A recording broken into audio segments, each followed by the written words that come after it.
जय मसीह होननानै साफ्रोम नायगिरि नोंथांमोनखौ खुलुमहरबाय आरो लोगोसे बरायबाय।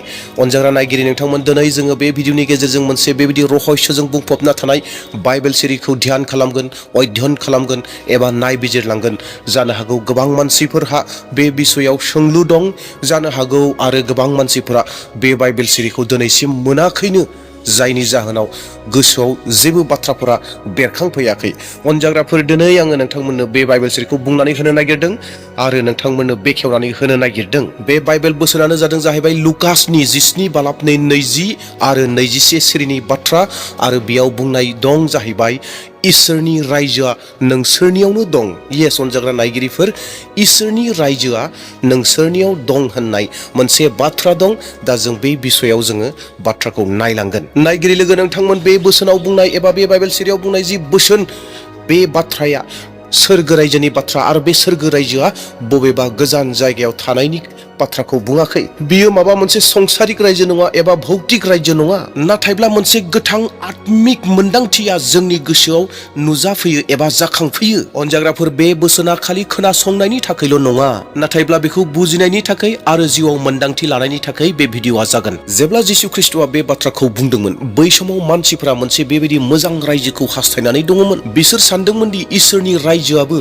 राजखान्थि महरनि रायजो बायदि फैगोन होननानै, मोनसे बेबायदि रायजो जाय रायजोआ रम रायजोखौ सिफायगोन आरो इजराइलारिफोरखौ उदांस्रि खालामनानै होगोन। नाथाय जिसु ख्रिस्ट'आ बिसोरनि साननाय हनायखौनो आलादायै सोलायनानै होजोब्बाय। जिसुआ बै समाव बुंदोंमोन, इसोरनि रायजोआ बेयाव दं बैयाव दं होननानै बुंजाया एबा बुंनो हाया, मानोना बियो माबा मोनसे नुनो मोननाय बेसाद नङा, नाथायब्ला बे जोंनि सिङावसो थायो बेबायदि होननानै जिसुआ बुंबाय।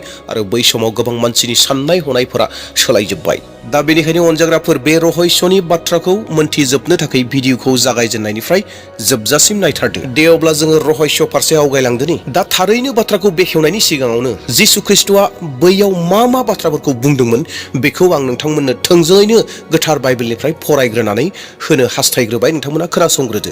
लुकासनि 17:20 आरो 21 सिरिनि बाथ्रा। इसोरनि रायजोआ माब्ला सफैगोन होननानै खायसे फारिसाइफ्रा जेब्ला सोङो, अब्ला बियो बुंफिनदों, इसोरनि रायजोआ नुजासे फैनाय नङा, रावबो होननाय नङा, नै इसोरनि रायजोआ बियाव एबा बैयाव, मानोना इसोरनि रायजोआ नोंसोरनियावनो दं। दानाब्ला जोङो सोंलुनि गेजेरजों जागायजेनलांदोनि जे जिसु ख्रिस्ट'आ मानो बेबायदि बुंखो, आरो जिसु ख्रिस्ट'आ जे बे बाथ्राफोरखौ बुंबाय, बे बाथ्राफोरखौ बुंनायनि ओंथियालाय माथो दं? अनजाग्राफोर, गिबिसिनथारावनो जोङो मोनसे सोदोबखौ एबा बाथ्राखौ बुजिनो नांग्रोगोन।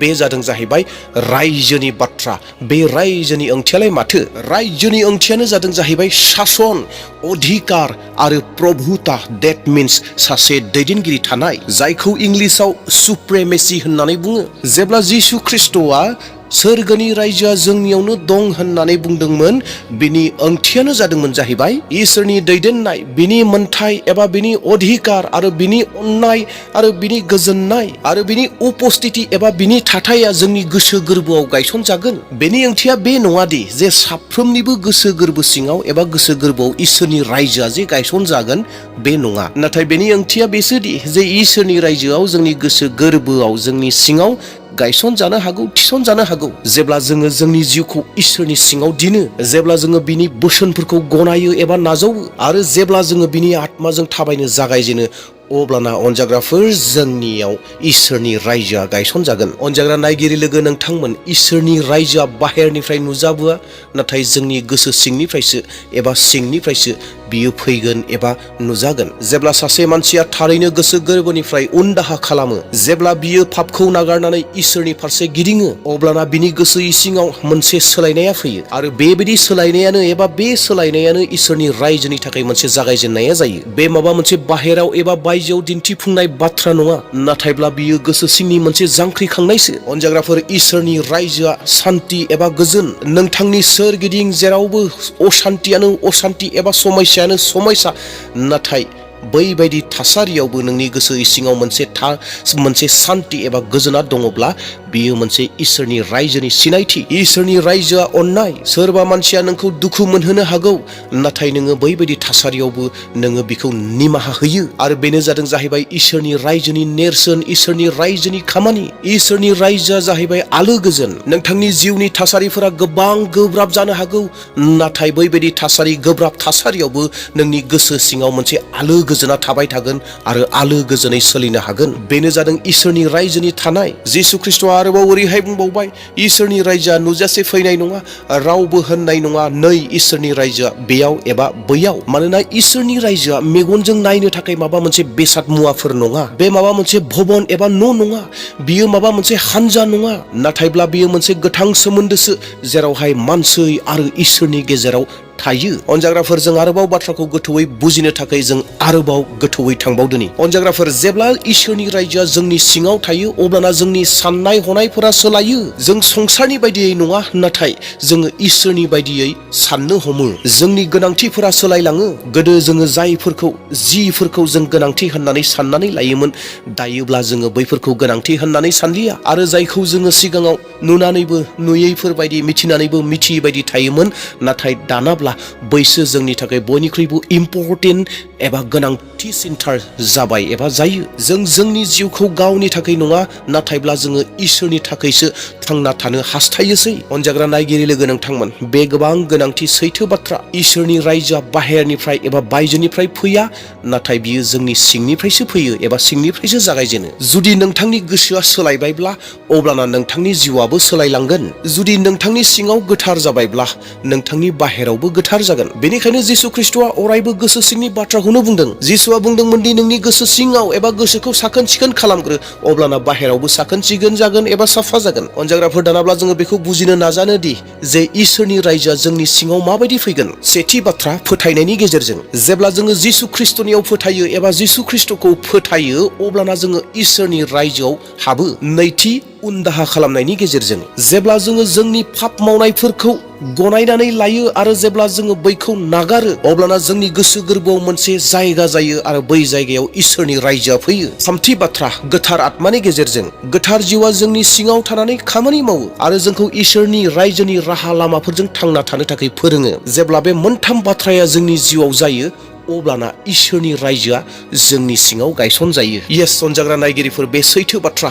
जेब्ला बे मोनथाम खामानिया एबा बे मोनथाम बाथ्राया जोंनि सिङाव थायो अब्लाना इसोरनि रायजोआ जोंनि गोसो गोरबो सिङाव गायसन जायो, इस्टाब्लिश जायो। आरो बिनि उनाव जिसु ख्रिस्टआ गावनि सेलाफोरनो बेबायदि बाथ्राखौ बुंलायबाय लुकासनि 17:22 सिरियाव। बिनि उनाव जिसुआ गावनि सेलाफोरखौ होनदों, बे समा सफैगोन, नोंसोरो मानसिनि फिसाज्लानि सानफोरनि सानसेखौ नायनो हास्थायगोन, नाथाय नोंसोरो नुनाय नङा। अनजाग्राफोर, दानाब्ला जिसु ख्रिस्टआ गावनि सेलाफोरनो बे बाथ्राखौ बुंलायबाय, दानाब्ला बे बुंनायनि ओंथियालाय माथो जाखो?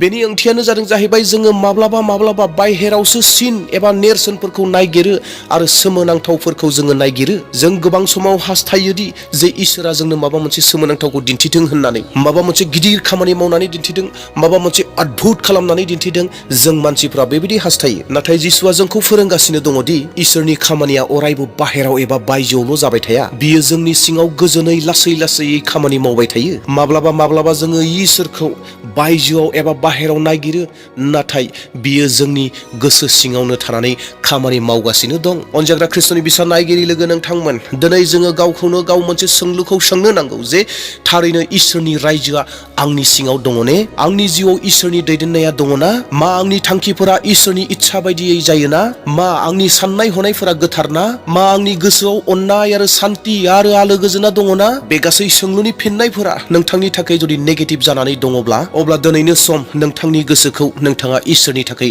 खेवना होनायनि। इसोरा बबेबा बायजोआव एबा बाहेराव गैया, बियो नोंथांनि गोसोनि दरजानि सेराव दं आरो नोंथांनि गोसोआव हाबनो थाखाय थाम-थिम जानानै दंखायो आरो नोंथांनि गोसोनि दरजानि सेराव थानानै दरजायाव टक टक होननानै बुगासिनो दं। जेब्ला नोंथाङा नोंथांनि सिङाव इसोरखौ हाबनो होगोन अब्लाना इसोरनि रायजोआ नोंनि सिङाव गायसन जायो आरो जेब्ला इसोरनि रायजोआ नोंनि सिङाव थायो अब्लाना नोंनि जिउआ सोलायलाङो। नोंथाङा खोमसियाव थानाय नंलिया, नोंथाङा सोराङाव थासिगोन। नोंथाङा गिनायाव थानाय नङा, नाथाय नोंथाङा फोथायनायजों सोलिसिगोन। नोंथाङा निराशायाव थानाय नंलिया, नाथायब्ला नोंथाङा मोनसे गोदान मिजिंजों थासिगोन। अनजाग्राफोर, बेफोरनो जाहैबाय इसोरनि रायजोनि बोलो, सक्ति, गोहो। बेफोर जाबाय माबा मोनसे बाहेराव दिन्थिफुंनाय खामानि नङा, नाथायब्ला मोनसे सिंनि गुस्लायनायसो। अनजाग्राफोर, बिनिखायनो जिसु ख्रिस्टआ बुंदोंमोन जाहैबाय इसोरनि रायजोआ नोंनि सिङावनो दं एबा इसोरनि रायजोआ नोंसोरनि सिङावनो दं होननानै जिसुआ बुंदोंमोन। बे मोनसे हांख्रायनाय, बे मोनसे खाबु, बे मोनसे जिउखौ सोलायनो हानाय सैथो बाथ्रा। फै अनजाग्राफोर, बे सैथोखौ जोङो जोंनि जिउआव नाजावनि। गावनि गोसोखौ खेव,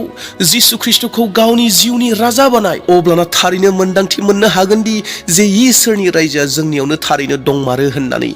येस अनजाग्रा नायगिरिफोर, जेब्ला नोंथाङा इसोरखौ नोंथांनि जिउआव जायगा होगोन, अब्लाना थारैनो नोंथाङा मोनथिनो हागोन, मोन्दांथि मोनगोन दि जे इसोरनि रायजोआ आंनियावनो दं, इसोरनि रायजोआ जोंजों लोगोसे दं होननानै नोंथाङा मोन्दांथि मोननो हागोन। प्रेज द लर्ड, इसोरनि बाख्नाय जानाय जाथोंसै, आमेन। अनजाग्राफोर, नोंथांमोन साफ्रोमखौबो जागायजेननायनिफ्राय जोबजासिम भिडिअखौ नायनायनि थाखाय साबायखर बावदों।